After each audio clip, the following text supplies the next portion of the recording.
Deputy Speaker, on the 20th of September 2001, former President of United States of America, George Bush, declared what became known as the War on Terror on Iraq and Afghanistan, stating that, I quote, "It will not end until every terrorist group of global reach has been found, stopped, and defeated." What followed was a massive disinformation campaign to justify the 2003 invasion of Iraq and Afghanistan under the pretext of locating and destroying weapons of mass destruction.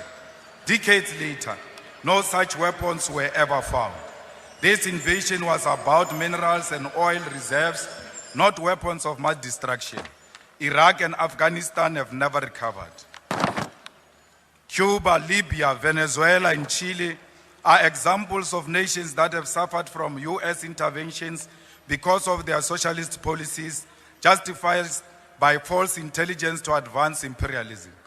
Cuba has endured decades of sanctions for nationalization of strategic sectors of the economy, supporting African liberation and socialism, while Libya was destroyed because Gaddafi rejected US dominance.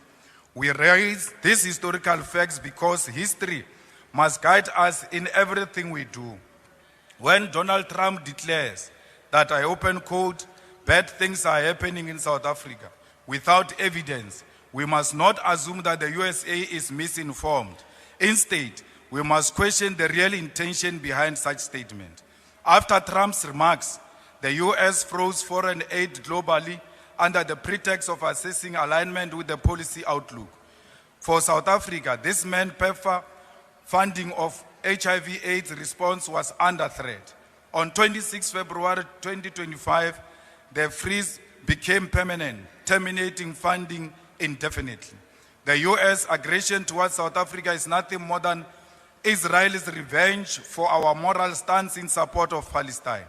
Meanwhile, some of us have been labeled international criminals, a designation used before the West assassinates those who opposed its agenda.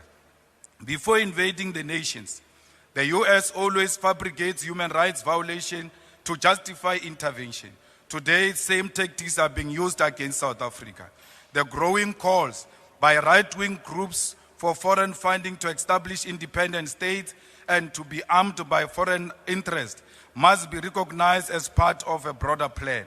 This is the early stage of economic isolation, leading ultimately to military intervention. Next, AGOA will be terminated, escalating tensions between USA and South Africa. Our government must dismiss opportunistic African and racist groups exploiting US imperialism to fund their racist fantasies of an independent state. That will never happen.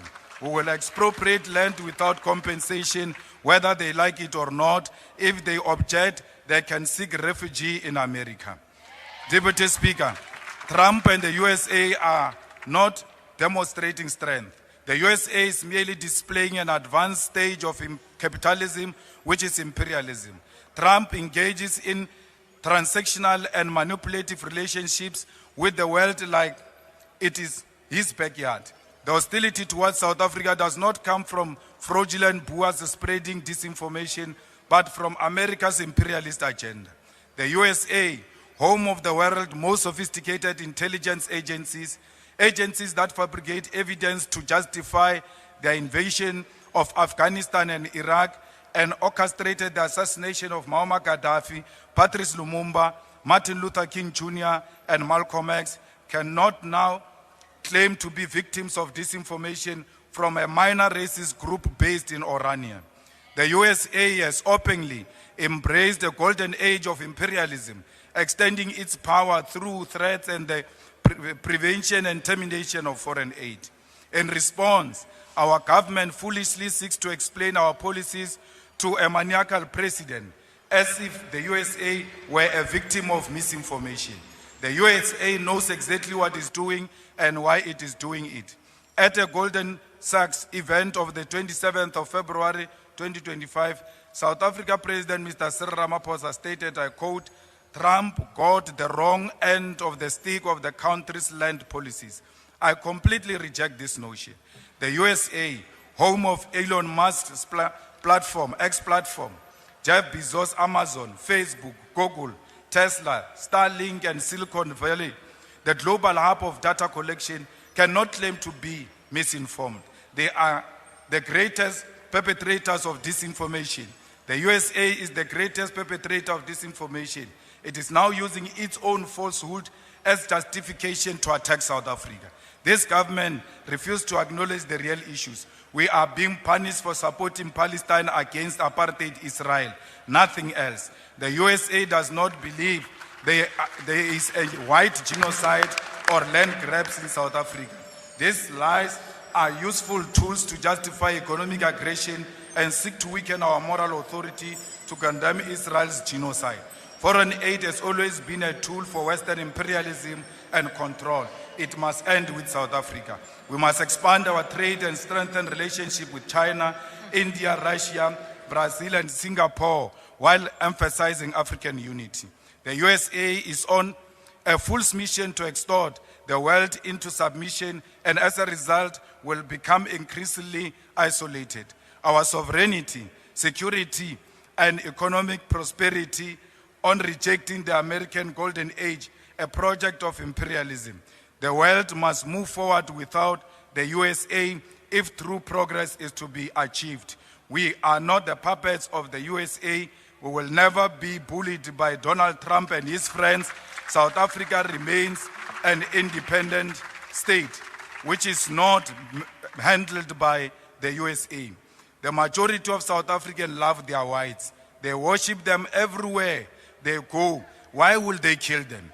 They always seek white validation and affirmation of whiteness. It is a black talent. It is a black talent. It is not a black talent until white people say so. If it is a black skill or innovation, it is not until white say so. If it is black quality product, it will have to pass many hands before they endorse this product. Any political party without white endorsement will never receive any electoral support and financial support until white establishment says so. Like the Cuban people will never give up on our freedom against American imperialism. We must unashamedly continue to stand with Palestine and Russia. We are product of international solidarity. We are Palestinians and they are Africans. We will die shoulder by shoulder with Palestinian people. We will be buried next to their graves because no amount of American bullying and financial dictatorship will separate us. Not even death will succeed. From the river to the sea, Palestine shall be free. We are not product of land theft or genocide. We are not grabbing any land, but claiming what rightfully belongs to us. We are not engaged in what genocide. Instead, we are coexisting with our white murderers. Whatever it takes, this land shall be expropriated and will be returned to its rightful owners. Victory is certain. Hasta la victoria siempre.